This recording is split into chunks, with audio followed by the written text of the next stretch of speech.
लीलावती देवी महिला महाविद्यालय के ऑनलाइन एजुकेशन में आपका स्वागत है। हम लोग पढ़ रहे हैं डीएलएड चतुर्थ सेमेस्टर में प्रश्न पत्र शांति शिक्षा एवं सतत विकास, जिसमें आज हम लोग पढ़ेंगे अध्याय 13 वैश्वीकरण और शांति। सबसे पहले हम लोग देखेंगे वैश्वीकरण का अर्थ। वैश्वीकरण के बारे में यदि बात करें तो वैश्वीकरण जैसा नाम से स्पष्ट है, राष्ट्रीय दायरे से ऊपर अंतरराष्ट्रीय या विश्व के सभी राष्ट्रों से संबंधित अवधारणा से है। आधुनिक युग में यह अवधारणा आर्थिक विकास से है। आज सभी देश विकास के लिए आधुनिकीकरण की ओर आगे बढ़ते हुए जा रहे हैं। प्रत्येक देश विकासशील है या विकास की ओर अग्रसर है, किंतु कोई भी देश केवल अपने संसाधनों या अपनी तकनीकी या अपने स्तर से इतना सक्षम नहीं है कि वह अपने विकास के चरमोत्कर्ष पर पहुंच जाए।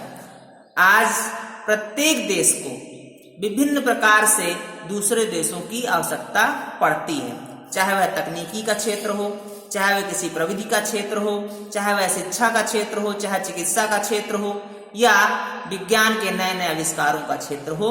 एक देश दूसरे देश पर किसी न किसी प्रकार से निर्भर है, क्योंकि हमारे विश्व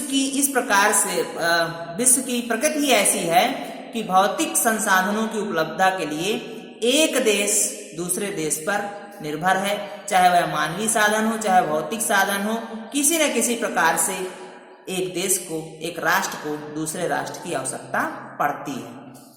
जब एक राष्ट्र दूसरे राष्ट्र से आर्थिक रूप से, सामाजिक रूप से या राजनैतिक रूप से किसी प्रकार से अंतरराष्ट्रीय संबंध स्थापित करता है तो वही वैश्वीकरण कहलाता है। यहाँ पर महात्मा गांधी के द्वारा कही गई ये बात उल्लेखनीय है कि मैं अपने घर की दीवारें व खिड़कियां बंद नहीं रखना चाहता हूं। मैं चाहता हूं कि सभी देशों की संस्कृतियां मेरे घर में स्वतंत्र रूप से प्रवाहित होती रहें। अब हम देखेंगे लेसनर के अनुसार वैश्वीकरण का अर्थ। वैश्वीकरण का अर्थ है वैश्विक संबंधों का विस्तार, सामाजिक जीवन का विश्व स्तर पर संगठन तथा विश्व चेतनता का विकास। वैश्वीकरण के द्वारा ही आज हम मानवता का विकास कर सकते हैं, क्योंकि एक देश किसी भी प्रकार से अपने विकास में सक्षम नहीं है। ऐसे में विश्व स्तर पर विश्व बंधुत्व की भावना को बढ़ाते हुए जब हम सामाजिक, आर्थिक, राजनैतिक दृष्टि से एक दूसरे की मदद करते हैं तो वह सब वैश्वीकरण कहलाता है। अब हम देखेंगे वैश्वीकरण के तत्व। वैश्वीकरण के मुख्यतः 3 तत्व हैं। पहला है प्रविधि। प्रविधि अर्थात तकनीकी वैश्वीकरण का एक प्रमुख तत्व है, क्योंकि तकनीकी के कारण ही आज हम क्षण भर में अपनी सूचनाओं को दूसरे देश तक पहुंचा सकते हैं। तकनीकी की वजह से ही एक देश दूसरे देश की सेवाओं का लाभ उठा सकता है। तकनीकी की देन है कंप्यूटर, इंटरनेट, जिसके माध्यम से हम एक दूसरे का सहयोग कर रहे हैं। एक देश में के किसी भी कोने का व्यक्ति विश्व के किसी भी कोने के व्यक्ति से जुड़ सकता है और उनसे अपने संस्कृति का हस्तांतरण कर सकता है, उनके ज्ञान का वह लाभ उठा सकता है और इस प्रकार से पूरा देश अपनी सूचनाओं को, पूरा विश्व अपनी सूचनाओं को साझा कर रहा है, जिसमें प्रविधि या तकनीकी अपनी अहम भूमिका निभाती है। दूसरा है बाजारवाद। बाजारवाद भी वैश्वीकरण के लिए एक प्रमुख तत्व है। आज प्रत्येक देश अपनी आवश्यकताओं की पूर्ति के लिए दूसरे देश पर निर्भर होता है। किसी देश से हमें कच्चा माल प्राप्त होता है तो किसी देश से हमें नई नई तकनीकी प्राप्त होती है, या किसी देश से हमें ऐसे यंत्रों की प्राप्ति होती है जिसके माध्यम से विकास संभव नहीं है। यहाँ तक कि एक देश में यदि कुशल युवा होते हैं तो वह दूसरे देश में जाकर रोजगार की प्राप्ति करते हैं। यदि हम भारत की बात करें तो हमारे देश में पेट्रोल, डीजल, पेट्रोलियम विदेशों से आयात होता है और हमारे यहाँ के जो युवा हैं वह रोजगार के लिए अन्य देशों में जाते हैं, क्योंकि जनसंख्या की दृष्टि से हमारा देश दूसरे स्थान पर है। इस प्रकार से बाजारवाद वैश्वीकरण के लिए एक उत्तरदायी कारक है, क्योंकि बाजारवाद ही अपनी सीमाओं से बाहर जाकर दूसरे देशों के साथ व्यापार स्थापित करने के लिए हमें प्रेरित करता है। इसके बाद है राजनैतिक लाभ। राजनैतिक लाभ भी वैश्वीकरण का एक प्रमुख तत्व है। जो भी देश में पार्टियां होती हैं वह अपने राजनीतिक लाभ के लिए दूसरे देशों से संपर्क करती हैं, दूसरे देशों के साथ अच्छे मैत्री संबंध रखती हैं और एक दूसरे के यहाँ व्यापार आदि को प्रलोभन देती हैं, जिससे उनके परस्पर संबंध अच्छे रहें और उनका प्रभाव उनके राष्ट्र में अच्छा पड़े, जिससे उनके भविष्य अच्छा बने। इसलिए राजनैतिक दृष्टि से भी वैश्वीकरण अत्यंत आवश्यक है, या राजनैतिक लाभ भी वैश्वीकरण का एक प्रमुख तत्व है। अब हम देखेंगे वैश्वीकरण की विशेषताएं। नंबर 1 है वैश्वीकरण न सिर्फ प्रतिस्पर्धा है अपितु सहयोग भी है। वैश्वीकरण में केवल प्रतिस्पर्धा ही नहीं होती, इसमें सहयोग भी होता है। एक देश दूसरे देश का सहयोग भी करता है। जैसे अभी कोरोना काल में विभिन्न देशों से हमारे देश में ऑक्सीजन के लिए जो व्यवस्था की गई वह सहयोग की भावना ही है। इसके बाद है इसका संबंध आर्थिक व्यवस्था से है। वैश्वीकरण आर्थिक व्यवस्था से है, क्योंकि इसमें कहीं न कहीं अर्थ की प्रधानता होती है और एक देश दूसरे देश की आर्थिक रूप से ही मदद करता है। इसके बाद है वैश्वीकरण की प्रक्रिया से दक्षता प्राप्त होती है। वैश्वीकरण से विभिन्न देशों को दक्षता प्राप्त होती है, अर्थात उनके जो कौशल होते हैं उससे दूसरे देश लाभान्वित होते हैं। इसके बाद है यह देशों के मध्य सांस्कृतिक एकीकरण की प्रक्रिया को गतिशीलता प्रदान करती है। जब दो देशों के या दो से अधिक देशों के लोग आपस में मिलते हैं तो उनका सांस्कृतिक एकीकरण होता है, क्योंकि एक संस्कृति दूसरी संस्कृति को ग्रहण करती है, आत्मसात करती है। इसके बाद है यह औद्योगिकरण व उत्पादकता से संबंधित है। वैश्वीकरण में औद्योगिकरण उत्पादकता को बल मिलता है। इसके बाद है इसमें विनिमय का माध्यम द्रव्य है। विनिमय का माध्यम द्रव्य है, क्योंकि विनिमय किसी भी राष्ट्र की जो इकोनॉमी होती है उस पर प्रभाव डालता है। इसके बाद है वैश्वीकरण की प्रक्रिया के साथ आधुनिकीकरण व सांस्कृतिक परिवर्तन की प्रक्रिया भी संबंधित है। वैश्वीकरण के साथ ही लोग नई नई तकनीकी सीखते हैं, जिससे आधुनिकीकरण होता है। साथ ही एक देश की संस्कृति जब दूसरे देश की संस्कृति से मिलती है तो एक दूसरे को आत्मसात करते हैं और विभिन्न प्रकार के सांस्कृतिक परिवर्तन भी संभव होते हैं। इसके बाद है वैश्वीकरण से विश्व संस्कृति विकसित होती है।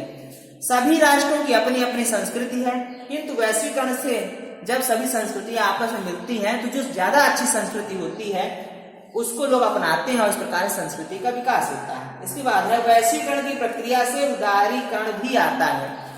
वैश्वीकरण के द्वारा उदारीकरण होता है जब एक राष्ट्र के लोग दूसरे राष्ट्र के लोगों से मिलते हैं, उनकी कठिनाइयों उनको समस्याओं को समझते हैं तो उनके मन में बदलाव आता है और वो उदारीकरण की प्रक्रिया को अपनाते हैं। इसके बाद है वैश्वीकरण से राष्ट्र देशों के मध्य सीमा से संबंधित बाध्यता कम हो जाती है। जो विभिन्न राष्ट्र हैं वह वैश्वीकरण के द्वारा एक दूसरे के यहाँ जब आना जाना शुरू करते हैं, जब विभिन्न प्रकार के व्यापारिक संबंध होते हैं तो जो उनके जो सीमा संबंधी बाध्यताएं होती हैं, जो बंधन होते हैं, वो धीरे धीरे कमजोर पड़ने लगते हैं और दो देश मिलकर या दो से अधिक देश मिलकर एक अच्छे समाज या अच्छे विश्व की परिकल्पना करते हैं, जहां परिवार की भावना उत्पन्न होती है।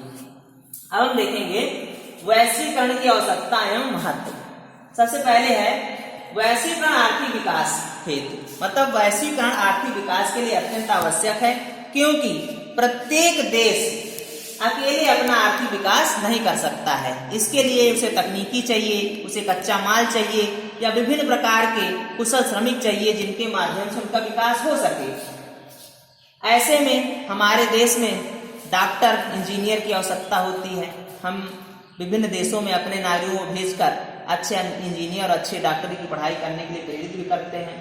साथ ही अन्य देशों को हमारे यहाँ बाजार की आवश्यकता है, वो अपनी उत्पादक वस्तुएं हमारे यहाँ बेचते हैं। इस प्रकार से आर्थिक विकास होता है। इसके दूसरा है वैश्वीकरण सामान्य समस्याओं के समाधान के लिए है। वैश्वीकरण से सामान्य समस्याओं का समाधान होता है। जो भी समस्याएं हैं जो तत्कालिक स्तर पर या स्थानीय स्तर पर नहीं संभव है, नहीं सफल हो पाती, नहीं समाधान हो पाता, उसके लिए वैश्वीकरण से उन समस्याओं को आसानी से हल किया जा सकता है। इसके बाद है विश्व नागरिकता के विकास के लिए। वैश्वीकरण विश्व नागरिकता के विकास के लिए अत्यंत आवश्यक है। हमें नागरिकों को यह सिखाना होता है कि वह केवल इसी राष्ट्र के नहीं बल्कि इस विश्व के नागरिक हैं, और ऐसी भावना के लिए वैश्वीकरण की आवश्यकता है, क्योंकि जब तक एक देश के लोग अन्य देशों के बारे में नहीं समझेंगे, उनकी संस्कृति नहीं समझेंगे, उनके लोगों को नहीं समझेंगे, तब तक वैश्वीकरण की बात नहीं की जा सकती। इसके बाद है ज्ञान के सर्वव्यापीकरण हेतु। ज्ञान के सर्वव्यापीकरण के लिए भी वैश्वीकरण की आवश्यकता है, क्योंकि यदि कहीं पर भी कोई नया विकास होता है, कोई नई तकनीकी विकसित होती है, तो वह दूसरे देशों तक वैश्वीकरण के द्वारा ही पहुंच सकता है, और मानवता का लाभ तभी हो सकता है जब उससे अधिक लोग लाभान्वित हों। इसके बाद है शिक्षा के सर्वसुलभता हेतु। वैश्वीकरण शिक्षा के सर्वसुलभता हेतु अत्यंत आवश्यक है, क्योंकि वैश्वीकरण के द्वारा ही आज शिक्षा का बाजारीकरण हुआ है। आज शिक्षा सबको सर्वसुलभ हो पाई है, क्योंकि यह दूरस्थ शिक्षा को मोटिवेट करता है, और दूरस्थ शिक्षा के द्वारा ही लोग सभी शिक्षा से आच्छादित हो पाते हैं। इसलिए वैश्वीकरण की आवश्यकता है शिक्षा की सर्वसुलभता हेतु। अब हम देखेंगे वैश्वीकरण से लाभ एवं हानियां। यदि हम वैश्वीकरण के लाभ एवं हानियों की बात करें, तो लाभ के अंतर्गत जो आवश्यकताएं हैं वह लाभ से ही संबंधित, जैसे वैश्वीकरण से आर्थिक विकास, वैश्वीकरण समान समस्याओं के समाधान के लिए है, विश्व नागरिकता के विकास के लिए, ज्ञान के सर्वव्यापीकरण हेतु और शिक्षा की सर्वसुलभता हेतु। ये सब कहीं न कहीं से एक प्रकार से लाभ ही हैं, क्योंकि वैश्वीकरण के द्वारा ही यह संभव है। अब हम देखेंगे वैश्वीकरण द्वारा हानियां, या वैश्वीकरण से क्या हानियां। तो नंबर 1 है भारत में अंग्रेजी का इतना प्रयोग होने लगा है कि अन्य भाषाओं का अस्तित्व भी समाप्त हो रहा है। लोग अपनी मातृभाषा से अनभिज्ञ होते जा रहे हैं। यह आप सभी देख रहे हैं कि हमारी जो राष्ट्रभाषा है वह हिंदी है, हमारी राज्य भाषा हिंदी है, किंतु आज हमारे जो युवा हैं वह शुद्ध हिंदी का उच्चारण नहीं कर पाते हैं, या उसका प्रयोग नहीं कर पाते हैं, उससे अनभिज्ञ हैं। कारण है कि शिक्षा में अंग्रेजी का अधिक से अधिक प्रयोग और अंग्रेजी को अधिक से अधिक महत्व। इस प्रकार से यह मातृभाषा के लिए खतरा है। किसी भी देश की जो मातृभाषा है वह उसके विकास के उत्थान के लिए अत्यंत आवश्यक है, किंतु वैश्वीकरण से यह विभिन्न प्रकार की समस्याएं आती हैं और लोग अपनी संस्कृति का विकास करने से पीछे रह जाते हैं। इसके बाद है नंबर 2, दूरस्थ शिक्षा का प्रचलन बढ़ा है, जिससे शिक्षा के व्यापारीकरण को बल मिला है। वह शिक्षा एक बाजारी वस्तु बन गई है। दूरस्थ शिक्षा से लोग दूर बैठे हुए शिक्षा प्राप्त करते हैं, ऐसे में उसका व्यापारीकरण बढ़ गया है, और व्यापारीकरण बढ़ने की वजह से अब जो प्राचीन काल में शिक्षक और छात्र के जो संबंध होते थे, मधुर संबंध होते थे, जिनके माध्यम से मानवता विकसित होती है, वह धीरे धीरे समाप्त हो रही है। इसके बाद है इंटरनेट के बढ़ते प्रचलन के कारण बच्चों का सांस्कृतिक विकास बाधित हो रहा है। इंटरनेट के द्वारा आज बालक एकांत में केवल इंटरनेट की दुनिया में खोए रहते हैं। समाज में जो लोग हैं उनसे परिचित नहीं रहते हैं, एकांत में रहना पसंद करते हैं, जिससे धीरे धीरे उनका सांस्कृतिक विकास कम होता जा रहा है और वह एकाकी जीवन यापन के लिए आगे बढ़ते जा रहे हैं। इसके बाद है शिक्षक और छात्र का संबंध भी समाप्त होता जा रहा है। दूरस्थ शिक्षा की वजह से या शिक्षा के ऐसे उपकरणों के द्वारा जब बालक घर में बैठकर शिक्षा प्राप्त कर रहे हैं, तो ऐसे में वह शिक्षक से अच्छे संबंध रखते भी नहीं हैं और धीरे धीरे उनके संबंध खराब होते जा रहे हैं, क्योंकि अब शिक्षा कहीं ना कहीं केवल व्यापार हो गया है, जिसमें लोग अधिक से अधिक लाभ कमाने का प्रयास कर रहे हैं। इसके बाद है वैश्वीकरण और शांति। वैश्वीकरण और शांति का गहरा संबंध है। यदि हम प्राचीन काल से ही बात करें तो हमारे देश या अन्य देशों के मध्य विश्व स्तर पर भी व्यापार होते रहे हैं, संस्कृतियां हस्तांतरित होती रही हैं और एक देश दूसरे देश के लिए विभिन्न प्रकार से सहयोग करता रहा है।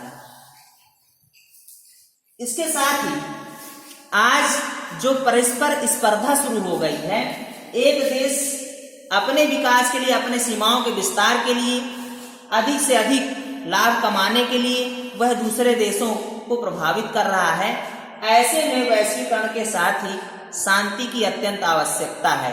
हमारा विश्व दो विश्व युद्धों को देख चुका है, उनकी जो तबाही है उससे वह प्रभावित हो चुका है।